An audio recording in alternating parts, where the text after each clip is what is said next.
നമസ്കാരം. തൊടിയിലെ ചെടി എന്ന പരിപാടിയിലേക്ക് ഏവർക്കും സ്വാഗതം. ഇന്ന് പരിചയപ്പെടുത്തുന്നത് കുമിഴിനെയാണ്. ദശമൂലാരിഷ്ടം എന്ന പേരും അതിൻ്റെ രുചിയും അറിയാത്തവർ വളരെ കുറവാണ്. 10 ചേരുവകൾ ചേർന്നത് എന്നർത്ഥത്തിലാണ് ദശമൂലം എന്ന് നാമം കിട്ടിയിരിക്കുന്നത്. അതിലെ ഒരംഗമാണ് ഇന്ന് പറയാൻ പോകുന്ന കുമിഴ് അഥവാ കുമ്പിൾ. വെർബനേസിയ കുടുംബാംഗത്തിൽ വരുന്ന ഇതിൻ്റെ ശാസ്ത്രീയ നാമം മെലീന ആർബോറിയ എന്നാണ്.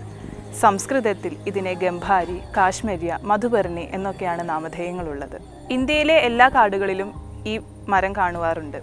ഒരു ഇടത്തരം വൃക്ഷമായി വളരുന്ന ഇത് കൂടുതലായി മലഞ്ചെരുവുകളിലും നനവാർന്ന പ്രദേശങ്ങളിലുമാണ് കാണാറുള്ളത്. കുമിഴിൻ്റെ തടി വളരെ കട്ടി കുറഞ്ഞതാണ്. അതിന് ആനക്കൊമ്പിൻ്റെ നിറവുമാണുള്ളത്. കുമിഴിൻ്റെ തടിക്ക് ഭാരം കുറവായതുകൊണ്ട് തന്നെ അത് കൊത്തുപണികൾക്കാണ് കൂടുതലായി ഉപയോഗിച്ചു വരാറുള്ളത്. കഥകളിക്കുള്ള കിരീട നിർമ്മാണങ്ങൾക്കും വിഗ്രഹങ്ങൾ കടയുവാനും ചെണ്ട നിർമ്മാണത്തിനുമൊക്കെയാണ് ഇതിൻ്റെ തടി സാധാരണയായി ഉപയോഗിച്ചു വരാറുള്ളത്. നീണ്ട തണ്ടുകളോട് കൂടിയിട്ടുള്ള ഇളം പച്ച നിറമാണ് ഇതിൻ്റെ ഇലയ്ക്കുള്ളത്. അത് ഹൃദയാകാരത്തിലാണ് കാണപ്പെടുന്നത്. ഇതിൻ്റെ അഗ്രം കൂർത്തിരിക്കും. ഇലകൾ സമുഖമായിട്ടാണ് വിന്യസിച്ചിരിക്കുന്നത്. ഇതിൻ്റെ ഫലത്തിൽ 1-2 വിത്തുകളും കാണാൻ സാധിക്കും. ഇതിൻ്റെ വേരും അതുമാതിരി ഫലവുമാണ് ഔഷധയോഗ്യമായ ഭാഗം. വേരിൽ ആൽക്കലോയിഡ്, ബെൻസോയിക് ആസിഡ് തുടങ്ങിയ രാസഘടകങ്ങളാണ് അടങ്ങിയിരിക്കുന്നത്. ഇതിൻ്റെ ഫലത്തിൽ ടാർട്ടാറിക് ആസിഡ്, പഞ്ചസാര എന്നിവയും അടങ്ങിയിട്ടുണ്ട്.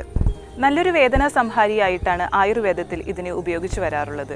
നീരുവീഴ്ച, ജലദോഷം, കഫസംബന്ധമായ അസുഖങ്ങൾ എന്നിവയ്ക്കും ഈ കുമിഴ് ഉപയോഗിച്ചു വരാറുണ്ട്. പനിക്കും അതേപോലെ പഴകിയ വ്രണങ്ങൾ ശമിക്കുവാനും ഈ കുമിഴ് ഉപയോഗിച്ചു വരാറുണ്ട്. വിഷത്തെ ഹനിക്കുവാനും ഇത് ആയുർവേദത്തിൽ ഉപയോഗിക്കാറുണ്ട്. ഇതിൻ്റെ കൂടുതൽ ഔഷധ പ്രയോഗങ്ങളെക്കുറിച്ച് ഡോക്ടർ CM ശ്രീകൃഷ്ണൻ വിശദീകരിക്കുന്നതാണ്.